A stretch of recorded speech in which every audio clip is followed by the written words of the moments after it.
we'll be introduced to the research identity, okay, or research ID. Now, it's a great thing to learn from you that you are encouraged to use ranked journals in your research, okay, the level of A or A star, B. Now, for the purpose of this session, we'll be introducing you to the different types of author identity tools. Okay, these tools will help you to be identified in the market. Okay, so there's 3 types. There's ORCID, there's Researcher ID, and there's Google Scholar Citations. Okay, so the main reason for us to have a research ID is for your profile to be identified from your colleagues, for those who are doing the same type of research in the areas of your specialty. It gives you a unique number, especially in the Pacific, where our surnames are similar, and so is the initial. Okay, it will differentiate your identity when it comes to research. Okay, also it promotes your work to other researchers. Okay, it connects you to research activities, affiliations, and awards. Okay, ORCID Researcher ID allows you to do that. Okay, manages your affiliation changes if you wish to join other affiliations. Okay, it improves administrative efficiency. Okay, once you upload your CV, okay, and improves your research impact. Now, for the first step, what we're going to do, you're going to register using ORCID Research ID. Okay, ORCID is an open research and contributor ID. It provides a persistent digital identifier, and it helps you as a researcher, if you plan to become a scholar, doing other research activities from others with similar names. Okay, so one of the benefits of using ORCID is that it uses the privacy control. Okay, ORCID ID, and also it's an open source software. So what I want you to do, open a fresh tab in your internet browser. Okay, and go to ORCID ID.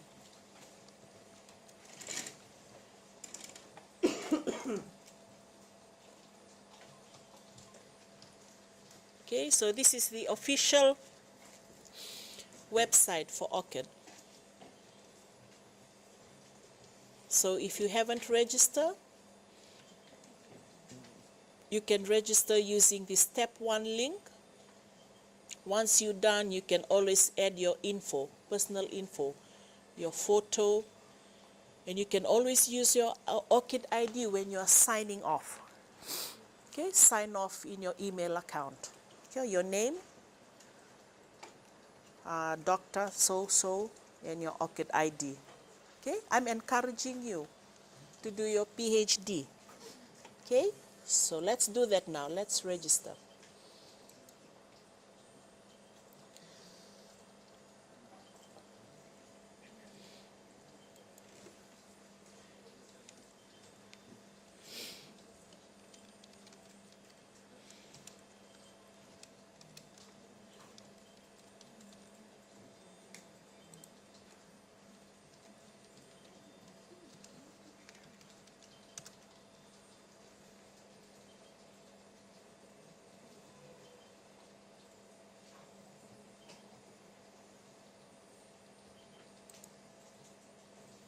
Okay, you should have something like that on the screen.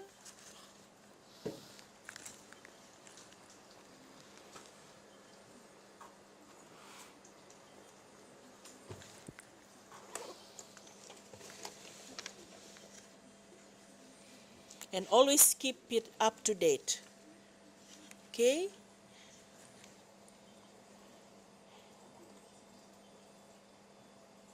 And if you are planning to attend a conference proceeding, okay, or present in a symposium, okay, when you signing off or when you in your first slide, always leave your ORCID ID, okay, because your slides or your presentation will be shared amongst the those who will be attending that conference or symposium. So it's always good to use your ORCID ID.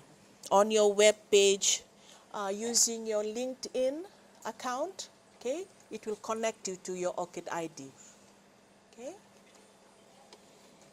So these are the biography that you can add or sort your employment, the funding that you've received, and the work that you've involved yourself in. Okay, this is where you will set your privacy, okay, how you wish other people to view your account. Okay. If you wish your ID to be displayed in other sites, if you have a private blog or website, okay, or web page, okay.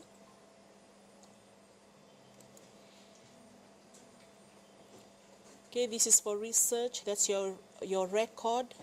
This is where you'll receive messages from your colleagues or those who are involved in your research. And this is how you're going to set your account settings on top of the screen. Let me go that. Okay, account settings, that's where you.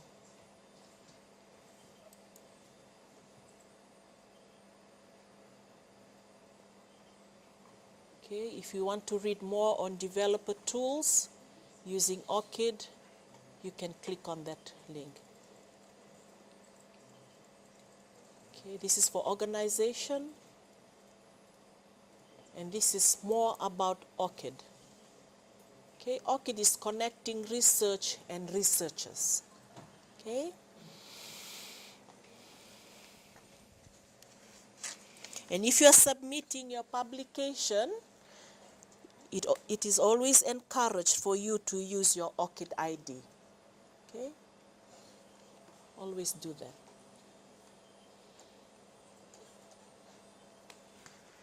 Okay.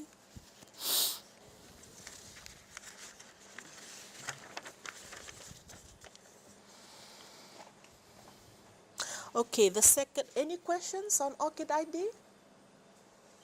Okay, the second part of researcher ID is researcher ID for Clarivet Analytics. Okay, it's called researcher ID. Okay, the session that we're having now is research ID, research identity, and we have one called ORCID. The second one is called researcher ID, and this is by Clarivet Analytics. Okay, the host for Web of Science. Okay, so in a fresh tab,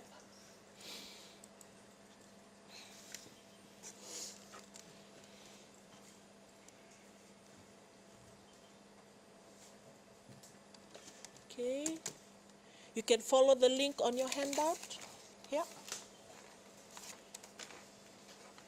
Use the address box.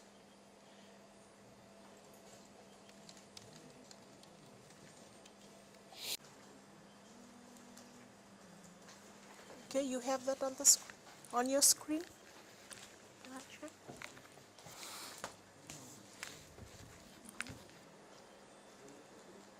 Okay, if you wish to register, you can use that, or you can choose Google Scholar. We have 3 types of research IDs. Okay, that you can connect yourself. With Google Scholar, one of the greatest advantage of using that is that if it happens that you published your work and someone is using your paper, you will be notified using Google Scholar, only if you register. Okay, and all these resources that we are sharing with you today are free, okay, online.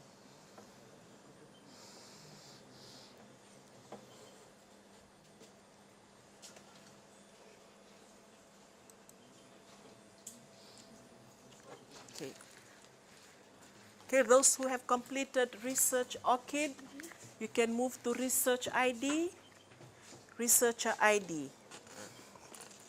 Okay, first you have to register. You finish ORCID?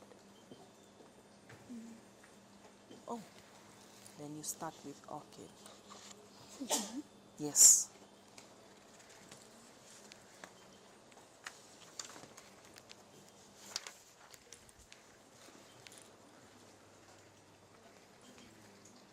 You started with ORCID? Have you tried ORCID? Your ORCID ID, please don't forget your username and password. Okay? And note down your ID, your ORCID ID. Okay, I'm going back to ORCID. Okay? It's a great tool because when you're doing research, you will connect with other people who are doing research. Okay? Some are a bit cautious on when it comes to sharing of information using research. But if you your user profile, if you set it to private, and you should be able to change your settings on what the public wishes to see, just like when you register for LinkedIn and other social media apps. Okay? So, but with ORCID, one of the great things about ORCID is that when you are sharing your research ideas, people should be able to see online. You should be able to, not you should be able, you'll be able to share your ideas or join other affiliations, okay, in the areas of your expertise. Okay? So we would like to encourage students, this is from the research office as well, okay? Have you joined ORCID? Your ORCID ID.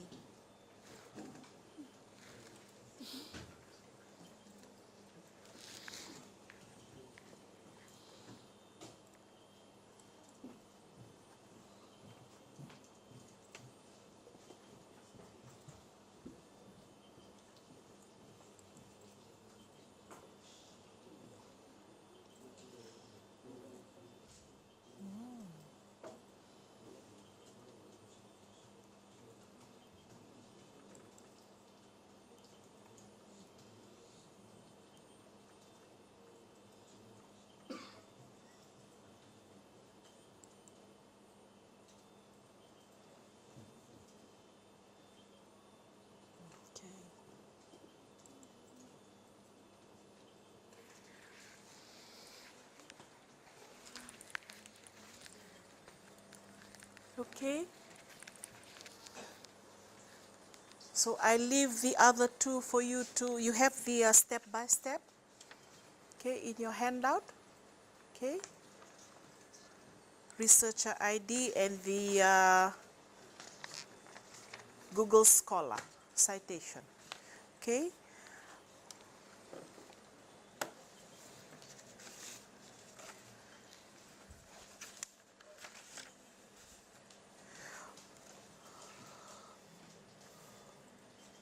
Okay, just to retrack what we talked about this morning, if I can just take you back to the session on the library website and the PG services. Okay, please make use of the resources that we have here on the library website. Okay, this is the shortcut to the library catalog. Okay, once you enter the library web page, this is the link to the library catalog. Quick search, title, subject. Okay, the advantages of title, you will have less resources, but the disadvantage will be sometimes the title can be misleading. Okay, so the safe search panel will be anywhere where you can have more, or you can choose the subject, okay, to search from. Okay, once you choose the subject search tab, the list will appear in, you will need to browse, browse the list. Say for example, climate change, Okay, if I can just take you back to what we covered this morning and the importance of using this subject as your search panel. Okay, when you browse, you will find that the natural language that we use every day is climate change. Okay, but what is classified in the library catalog, the term that we understand when people catalog is climate changes. Okay, so if you click on that, okay, climate changes, it will take you to the list of records on climate change. Okay, that's how it's classified. So once again, if it's an electronic access, click view, it will direct you to the electronic resource of that particular item. So in this case, it's an electronic book. Okay,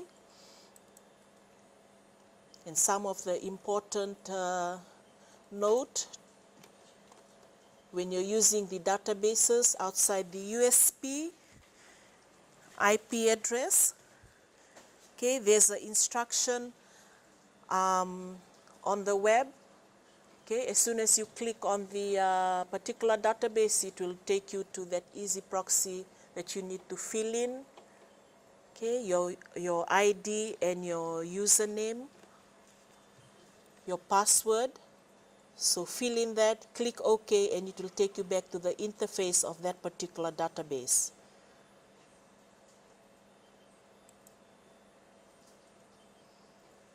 Okay.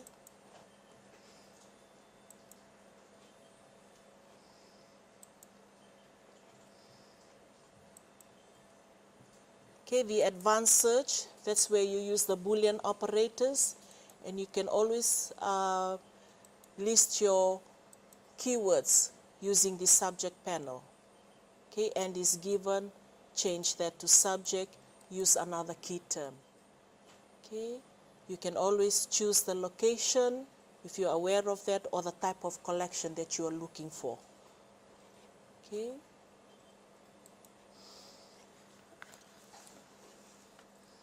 Going back to the list of databases.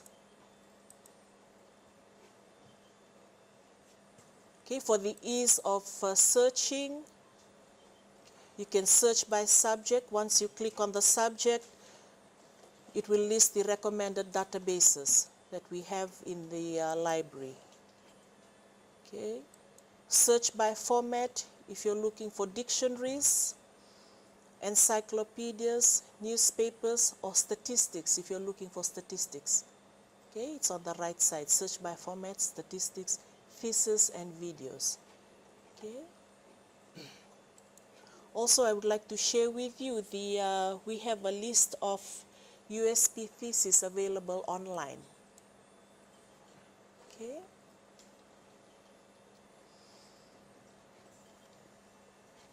So you can search by title.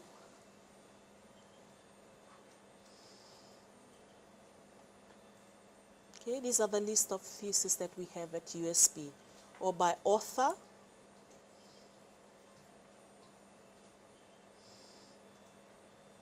Okay, or by subject. Okay.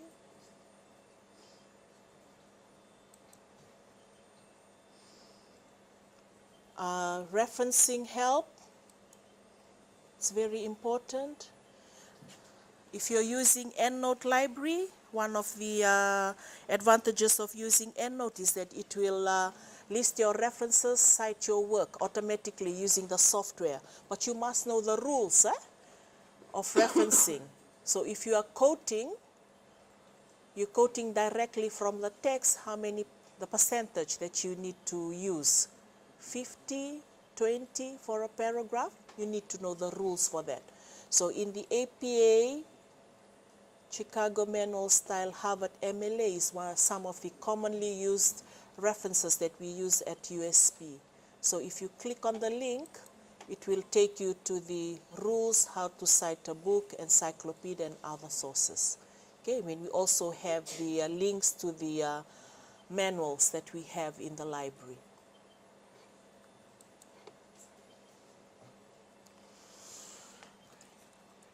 Okay. Any questions on what we've covered today? No? So we are clear on the sessions. Please, if you haven't signed in the attendance sheet, all have signed?